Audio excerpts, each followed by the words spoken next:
ऐसा मत करना बाबा, हमें मालूम है आप कर जाओगे। सुनो मैं कुछ करता हूँ, ठीक है? आप हमें समय दो, क्योंकि अब तो मैं आया हूँ ना, माँ की गोद में हूँ। मैं मजबूर हूँ। भगवान कहते हैं अहम भक्त पराधीन। मैं प्रभु प्रभु स्वयं कह रहे हैं मैं भक्तों के अधीन हूँ, मैं कुछ नहीं कर सकता, पर मैं प्रयास करता हूँ। कन्हैया ने सोचा मैं क्या करूं क्या करूं, याद आया त्रेता में आया था, कौशल्या मैया ने कहा था रो तभी तो कोई जानेगा। हो गया चालू, सुन बचन सुजाना रोदन ठाना।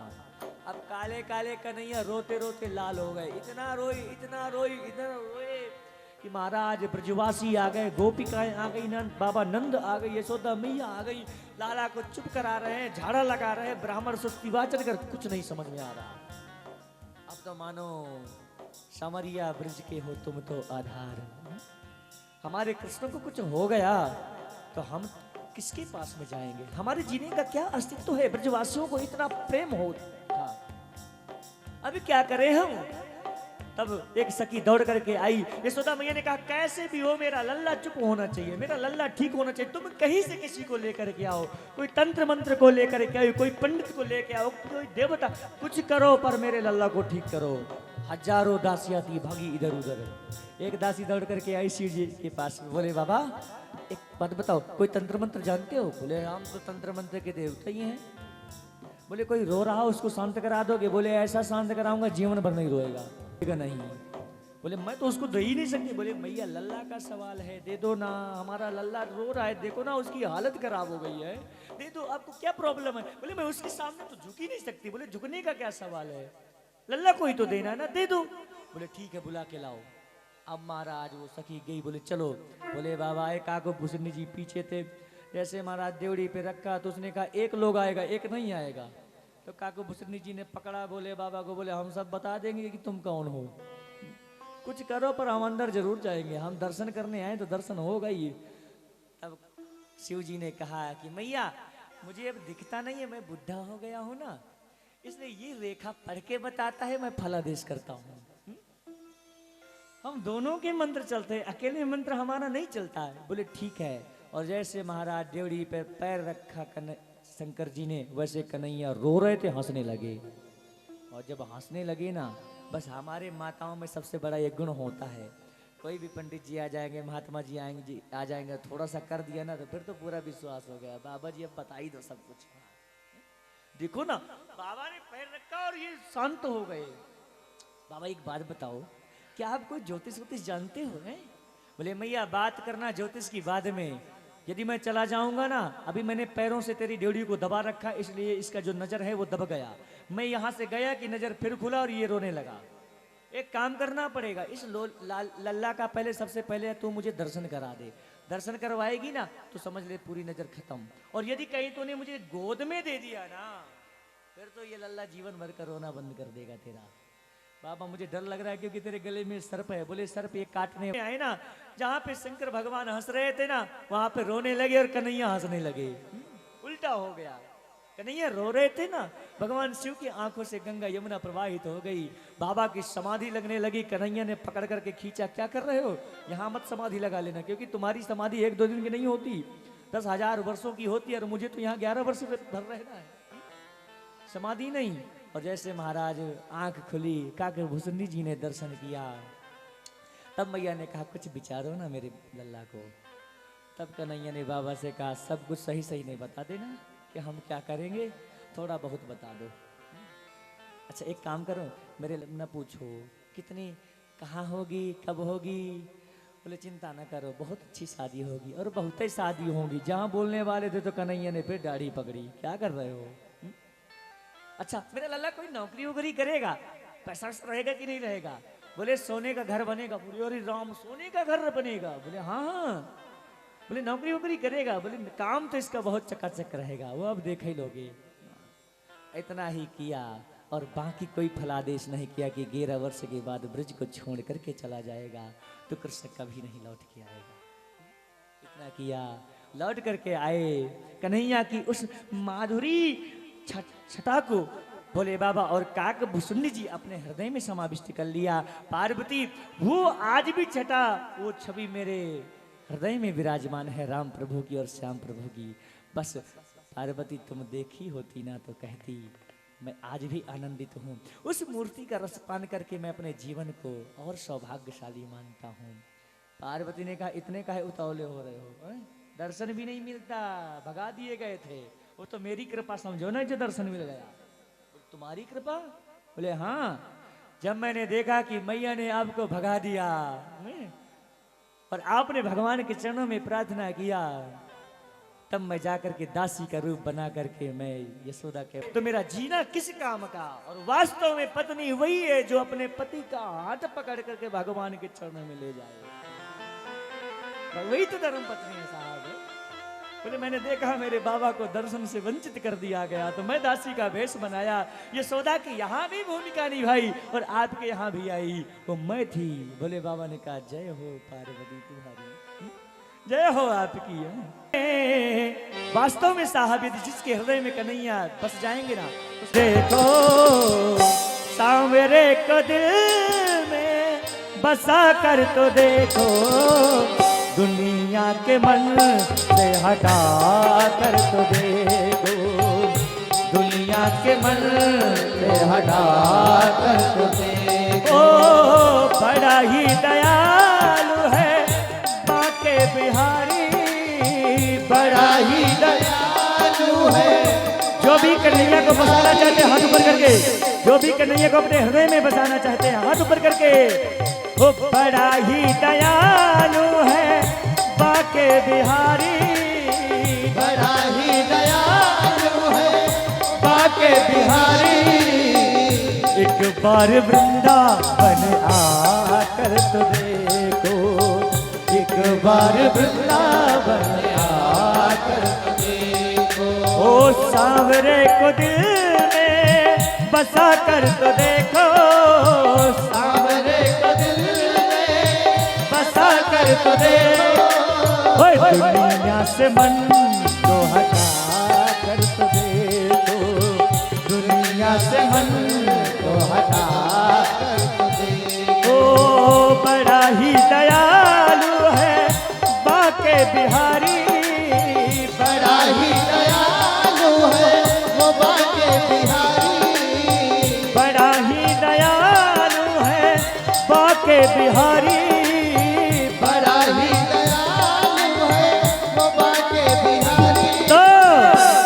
बार वृंदावन आकर तो देखो, एक बार वृंदावन आकर देखो। बाके बिहारी भक्तों के दिलदार, सदा लुटत है कृपा के भंडार, बाके बिहारी भक्तों के दिलदार, सदा लुटत है कृपा के भंडार, बाके बिहारी भक्तों के दिलदार, सदा लुटत है कृपा के भंडार। अरे भैया ताली तो बजा लो।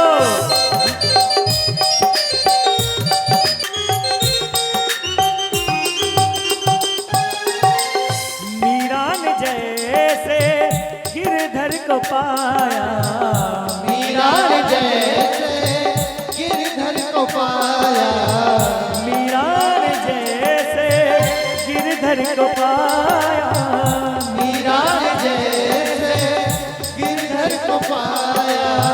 जहर का प्याला अमृत बनाया, जहर का प्याला अमृत बनाया, ओ जहर का प्याला अमृत बनाया, जहर का प्याला अमृत बनाया। तो क्या तुम अपनी हंसी मिटा कर तो देखो, तुम अपनी हंसी मिटा कर तो देखो, दुनिया से मन को हटा कर तो देखो, दुनिया से मन को हटा कर तो देखो। जय हो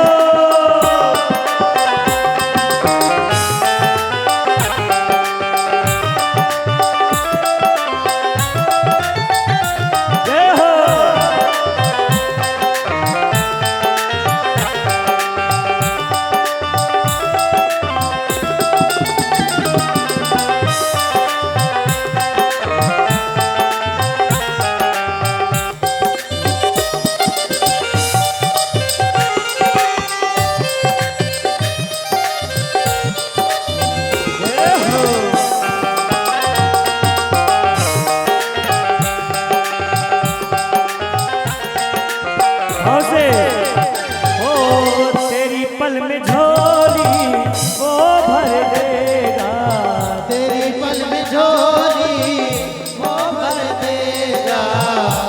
दर्द जिंदगी के वो हर लेगा, दुख दर्द जिंदगी के वो हर लेगा, वो तेरी पल में झोली वो भर लेगा, तेरी पल में झोली वो भर देगा, दुख दर्द जिंदगी के वो हर लेगा, दुख दर्द जिंदगी के वो हर लेगा, चौखट पे दामन फैला कर तो देखो, चौखट पे दामन फैला कर तो देखो, दुनिया से मन को हटा कर तो देखो, दुनिया से मन को हटा कर तो देखो,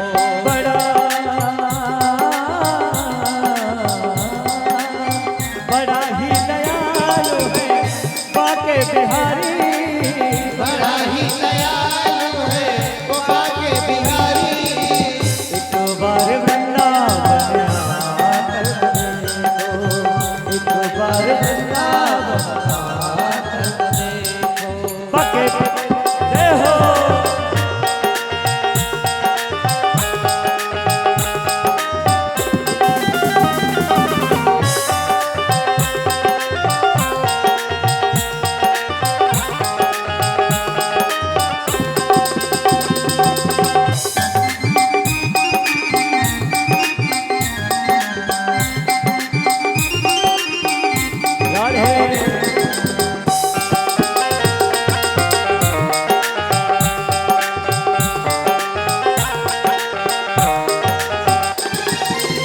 श्याम बिना तेरा कोई ना अपना, श्याम बिना तेरा कोई ना अपना, ये दुनिया है सब तेरा सपना, हाँ ये दुनिया है तेरा सपना, नजरों से पर्दा हटा कर तो देखो, नजरों से पर्दा हटा कर तो देखो, नजरों से पर्दा हटा कर तो देखो, नजरों से पर्दा हटा कर तो देखो, तो एक बार वृंदावन आकर दो हरि बोल। एक बार वृंदावन आकर देखो, बड़ा ही दयालु है बाके बिहारी, बड़ा ही दयालु है बाके बिहारी, बड़ा ही दयालु है बाके बिहारी, बड़ा ही दयालु है बाके बिहारी, एक बार वृंदावन आकर देखो, एक बार वृंदावन सांवरे को दिल में बसा कर देखो, बोलिए भक्त भगवान की। महाराज एक गर्भ मादाय कि ये राक्षस आ रहा है और मैं माँ के गोद में हूँ, ये आएगा तो महाराज मेरी माँ को भी कोई हानि हो सकती है और मैं माँ के सामने इसका वध कैसे करूँगा। तो भगवान ने अपना भार बढ़ाया और जैसे भार बनाया ना तो मैया ने कहा अरे क्या बात है, कभी कभी तो इतना वजन से हो जाता है, वहीं पे लिटा दिया और जा करके महाराज मैया ने उठाया, कन्हैया को बैलगाड़ी रखा था उसमें छाछ भरे थे उसके नीचे सुला दिया। मैया काम करने लगी, सक्टासुर आया, कन्हैया ने एक पैर मारा, सक्टासुर आकाश में, गोविंदाय नमो नमः, सक्टासुर का वध कर दिया। अब तो महाराज जो पेड़ पौधे से जो पक्षियां थे ना कन्हैया के पास में आते हैं उड़ करके अपने पंखों से कन्हैया को कहते हैं लाला चलो ना हम आपको आकाश की सैर करवाते हैं। कन्हैया ने कहा तुम्हारे पास में पंख है, मेरे पास कौन से पंख है जो मैं उड़ूंगा। बोले कुछ भी करो हमारे साथ आकाश में चलो ना, बहुत अच्छा लगेगा, चलो ना कृष्ण हम आपको घुमाते हैं ना। अर्थात वो जो पक्षी थे ना मोर इत्यादि वो आकर के अपने पंखों से भगवान को पंखा करते थे, ये भी एक सेवा है। सारे जीव भी भगवान की सेवा करते हैं। अष्टधा प्रकृति थी ना, सक्टासुर का वध किया भगवान ने तो तृणावर्त आया।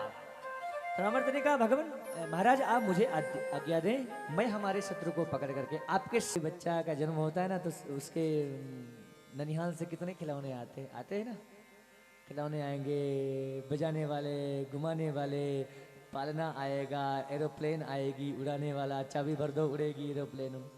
अब ये तो साक्षात एरोप्लेन था पूरा, चाबी भरने की जरूरत नहीं था, पूरा स्टार्ट था। और महाराज ऐसा बवंडर आया, कन्हैया पालने में लेटे थे, ऐसा बवंडर आया, बवंडर घूमता घूमता घूमता घूमता ब्रिज में आया। और ब्रिज में ऐसा बवंडर आया, एक दूसरे को नहीं देख पा रहे थे, पास में भी होकर के यशोदा मैया चिल्लाती जा रही थी, मेरा लल्ला मेरा लल्ला, और वो बवंडर उठाया सीधे आकाश में। कन्हैया ने कहा, जय हो मामा जी आपकी। देखो जी, हम ननिहाल आते हैं ना, तो ननिहाल में जितने भी मामा के एज के होंगे तो मामा, नाना के एज के होंगे तो नाना जी, और मम्मी के एज के होंगे तो मौसी जी, और हमारे एज के होंगे तो भाई बहन। ये तो स्वाभाविक है, एक रिश्ता होता है। कहा, मामा जी आपने अच्छा कार्य किया है। और पेड़ पौधों में जो पक्षी बैठे थे ना, उनसे कहा, देखो हम भी आपसे ऊपर उड़ लेते हैं। परंतु ऊपर जाकर के कहा कि चल तुझे मैं अपने मालिक के पास लेकर के चलता हूँ, बहुत परेशान कर रखा है तूने। है जितने भी हमारे सैनिक आते हैं ब्रिज में, नंद गांव तक तो उनका कनेक्शन मिलता है, मोबाइल ऑन रहता है। और तुम्हारे घर में आने के बाद में उनका मोबाइल ही ऑफ हो जाता है, नंबर ही खराब हो जाता है, तुम सिम ही तोड़ डालते हो। चलो मैं तुम्हारा मोबाइल ऑफ करता हूँ। भगवान ने कहा, आपको उड़ाने के लिए धन्यवाद, परंतु ये मुड़ करके कहाँ जा रहे हो? बोले मथुरा जा रहे। बोले नहीं नहीं नहीं, अभी मुझे 11 वर्ष यहाँ रह रहा है, वहां मत जाओ। भगवान ने फिर उसकी गर्दन पकड़, नमो नमः। अभिप्राय ये है कि भगवान जहां चलाना चाहते हैं वहां हम नहीं जाते, हम अपने मन से जाते हैं। प्रभु कहना चाहते हैं कि तुम ऐसा मत करो, तुम अभी वहां मत जाओ जहां मैं तुझे रोक रहा हूं। और ये तृणावर तो वहीं जा रहा है, प्रभु वहां से मना कर रहे हैं इसको, परंतु फिर भी ये नहीं मानता। और जब नहीं मानता तो फिर मारा जाता है। प्रभु कहना चाहते हैं, अपनी जीवन की गाड़ी की बागडोर तू मेरे हाथों में रख दे। जब तू मेरे हाथों में रख देगा ना, तो तेरे जीवन में कहीं कोई आपत्ति आने वाली नहीं है, कोई प्रॉब्लम आने वाली नहीं है, तो हमेशा सक्सेसफुल रहेगा। परंतु हम लोग क्या करते हैं, जहां प्रभु ले जाना चाहते हैं हम वहां नहीं जाते। जबकि ये होना चाहिए, जहां ले चलोगे वहीं मैं चलूंगा, जहां नाथ रख लोगे वहीं मैं रहूंगा। परंतु हम ऐसा नहीं करते। भगवान कहते हैं, जो तू चाहेगा वो कभी नहीं हो सकता। ध्यान से सुन। कन्हैया हमारे बड़े हुए तो इनकी माताओं ने कहा कि अरे अभी हमारे बच्चों का नामकरण संस्कार नहीं हो, ये हम इनको क्या नाम दे करके बुला लें? एक कलुआ है, एक कनुआ है, इनका नाम हम क्या करें? तब कहा ठीक है। और इधर वसुदेव जी को भी चिंता होती है, तो गर्गाचार्य जी को भेजते हैं कि जाओ आप भेष बदल करके हमारे पुत्रों का नामकरण संस्कार करवाओ। आते हैं गर्गाचार्य जी, सिद्ध महात्मा थे, तपस्वी। और जैसे महाराज बाबा नंद के घरों में महल में आते हैं, नंद बाबा कहते हैं, महाराज आपका आगमन हो ही गया है, तो हमारे बच्चों का नामकरण संस्कार कर दो ना। इन्होंने कहा कि मैं यदि नामकरण संस्कार कर दूंगा ना, नहीं है, ये वसुदेव के पुत्र हैं, प्रॉब्लम खड़ी हो जाएगी। बोले नहीं नहीं, हम इतना बड़ा उत्सव ही नहीं मनाएंगे, गौशाला में ही कर लेंगे, क्योंकि मैं यादवों का गुरु हूं।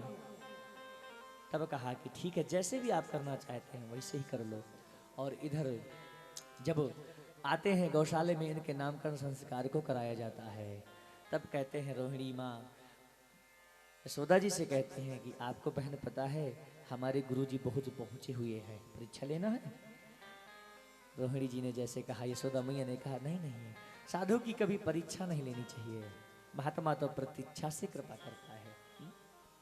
बोले चलो हम बच्चों को बदल लेते हैं, ठीक है, और देखेंगे कि बाबा जान पाते हैं कि नहीं जान पाते। तो रोहिणी मैया ने कन्हैया को ले लिया और यशोदा मैया ने बलराम जी को ले लिया। और बाबा जी के सामने जैसे पहुंचे, आज नामकरण संस्कार होता है। यशोदा मैया ने कहा कि बाबा जो मेरी गोद में बच्चा है ना, उसका नामकरण संस्कार करो। और जैसे बाबा ने देखा रोहिणी, यशोदा की गोद में रोहिणी के पुत्र को, तब कहा कि ये अयम ही रोहिणी पुत्रो रमयन सुहृदो गुणये आख्यासते राम इति फलाधिक्याद बलं विदु। यशोदा ये निश्चित ही रोहिणी का पुत्र है। यशोदा जी के तो चक्कर आ गया, बोले बाबा इतना पहुंचा हुआ है। सुनो, कर्षयति इति, इन्होंने इनको खींचा गया है, गर्भ परिवर्तन किया गया है, इसलिए संकर्षण इनका नाम होगा। इनमें राम के गुण हैं, इसलिए इनका नाम राम होगा। और सुनो, बल बहुत रहेगा तो इनका नाम बलराम होगा। बोलिए बलराम महाराज की।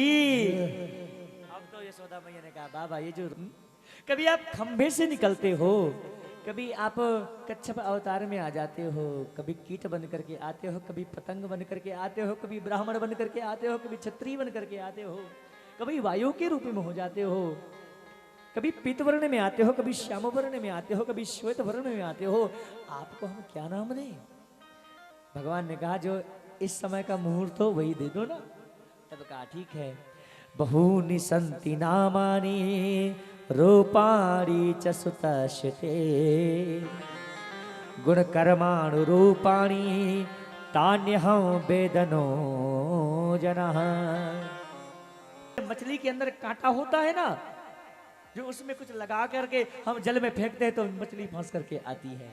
बस कन्हैया के नाम में भी यही अर्थ है और यही परिवर्तन है साहब, यही क्षमता है। और कन्हैया अपने नाम के आगे जो री लगा रखे हैं ना, कन्हैया जब हमारे नहीं बचपन में तो हमारा नाम बिगाड़ देती हैं, बिगाड़ती है ना। कोई कुछ बोलती हैं, दादा कुछ बोलते हैं, पापा कुछ बोलते हैं, और बड़े होकर के पड़ोस में वाला बोलना चालू कर देगा ना वही नाम को, तो फिर लड़ाई करेंगी।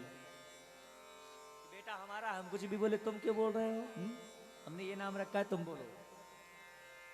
कनवा कहा, अब दोनों बच्चे हो गए, खेलने लगे, घुटनों से चलने लगे। कहते हैं इनकी ऐसी लीला हुई ना, ये जब घुटनों से चलने लगे कि इनको श्रृंगार करने में इतना टाइम लगता था कन्हैया को। दाऊ दादा तो तुरंत तैयार हो जाते, पर कन्हैया एक तो काले काले, दूसरे घुंघराले बाल। जब मैया श्रृंगार करती थी ना तो दोनों भाई जाते थे, दोनों माताएं काम में लग जाती थी, दोनों भाई जाते थे बिल्कुल महाराज घुटनों के बल गौशाला में, और गौ माता के एक सिंग पे कन्हैया, एक सिंग पे बल दाऊ दादा, दोनों झूमने लगते। और जब झूमते झूमते इतना झुमाते तो गौ माता को परेशानी होती तो खड़ी हो जाती, और खड़े होकर के जैसे घुमाते अपने सिंगों तो जो दोनों जाकर के गोबर में धड़ाम। मैया कहती अरे लल्ला तुझे इतना इतना मैंने सजाया, इतना श्रृंगार किया, इतना सुंदर तू लग रहा था। डेली तुझे एक पैकेट पाउडर लगता है गोरा करने के लिए, इतना काला है तू, और फिर चालू हो गया। क्यों अगले जन्म में तू सुअर उवर था क्या कि गोबर में जाके पहुंचता है? तो दाऊ दादा ने कहा, तो इसको मैया को कैसे पता कि तू सुअर था? ये कैसे पता चल गया? किसने बताया? मैंने तो नहीं बताया। कन्हैया ने कहा, सारा कार्य तू ही कर रहा है ना। और कन्हैया थोड़े थोड़ी बड़े हो, परंतु कन्हैया की ऐसी लीलाएं थी ना कि ब्रज की गोपियां किसी न किसी बहाने से यशोदा के घर में आती थी, कहीं छाछ लेने, कहीं मक्खन लेने, कहीं कुछ देने, कहीं लेने।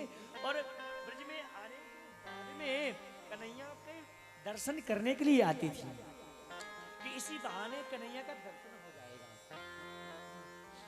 जब दर्शन करने आती थी ना तो दर्शन करने के बाद में जब जाती थी तो एक सखी दूसरे से बताती थी कि आपको पता है आज हमने लल्ला का दर्शन किया है, बहुत सुंदर लग रहे थे। और अपने उन उन उन महलों में ऐसी लीला करते हैं प्रभु, वो लल्ला ऐसा लीला करता है ना, भगवान से प्रार्थना करते हैं, हे कृष्ण आप हमारे घर में भी आ जाओ, हमारे घर में भी आकर के हमें भी स्नान करो ना, हमें अपने लीलाओं से वंचित क्यों कर रखा है। और वास्तव में ये गोपियां कोई और नहीं है, ये हमारे जो जंगलों में और महलों से बाहर तपस्या कर रहे थे ना ऋषि साधु संत महात्मा, और भगवान का जब अवतार हुआ रामा अवतार में, तब सबने शिकायत करी कि हमने तपस्या किया तब आप नहीं आए हमारे पास में, ये सौदा ने कौशल्या ने क्या किया। भगवान ने कहा मनु और शत्रुपा के रूप में इन्होंने मेरी साधना करी है। तब कहा क्या हमारी साधना विफल जाएगी? भगवान ने कहा इस बार तो मैं रामा अवतार में आया हूँ, परंतु अगली बार मैं आऊंगा ना तो मैं सबके गले मिलूंगा और आप सब गोपी बन करके जाना। आज जितने भी वृंदावन में गोपियां हैं ना, गोपियां नहीं है, वो हमारे जो तपस्या करने वाले अमलात्मक विमलात्मक साधु संत महात्माएं हैं जो भगवान से आलिंगन करने के लिए आए हैं। एक बार हृदय से लग जाए कृष्ण, हमारे परमात्मा हमारे हृदय से लग जाए, हमारा जीवन का सौभाग्य परम पद की प्राप्ति हो जाएगी। आज वो गोपियां आती हैं महलों में, कन्हैया के उस लीला को देखती है ना तो दूसरी गोपी से बताती हैं। जब दूसरे गोपी से बताती है तो मन के अंदर उनकी एक भाव जगता है कि हे कृष्ण हमारे घर में भी आओ ना, हमारे पास में भी आओ ना। एक गोपी माखन लेने आई थी ना, तो यशोदा से कहा यशोदा मैया आप हमें थोड़ा सा माखन दे दो ना, मुझे अपने बच्चे को प्रसाद देना है। यशोदा मैया ने कहा हाँ ठीक है, परंतु पूछ लिया लल्ला कहाँ है तुम्हारा? अब कन्हैया थोड़े बड़े हो गए थे, चलने लगे थे, परंतु वो घरों में रहते थे अपने महलों में ही।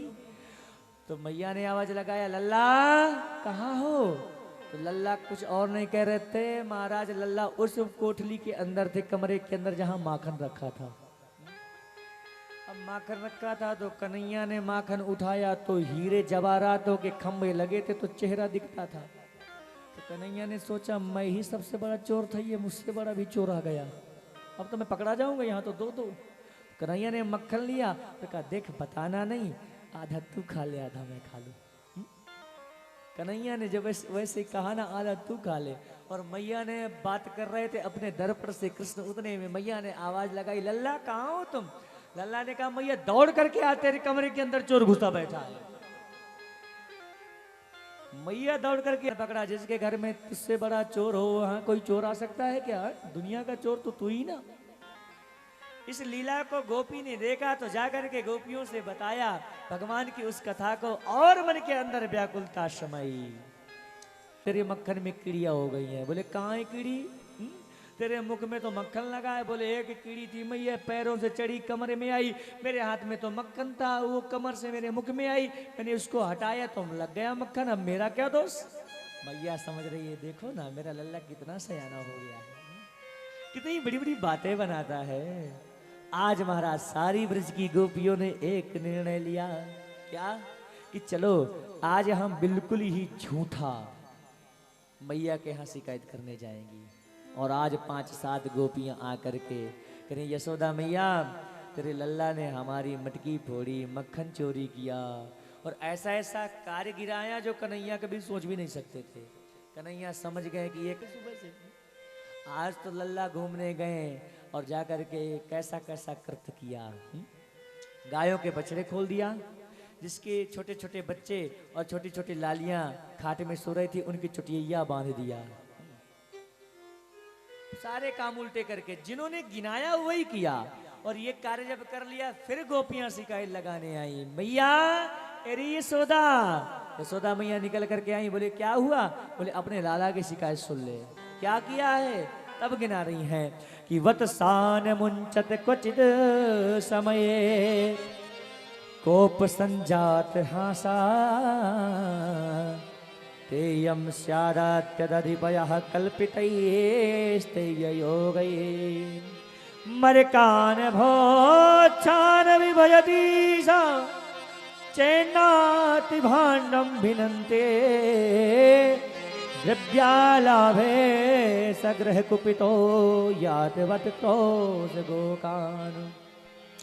आपका लाला जाता है ना तो प्रातः काल हमारे गायों के बछड़ों को खोल देता है, और जब हम बछड़ों के पास में जाती हैं ना तो गाय हमको दूध नहीं देती, लात मारती हैं, क्योंकि बछड़े सारा दूध ही पी लेते हैं। तो देखो करवाया ना नुकसान हमारा। अच्छा क्यों लाला ऐसा काम क्यों करनी? वकालत अपने आप कर सकता हूँ? बोले हाँ जरूर कर सकते हो। कोई सफाई देना है? बोले देना है।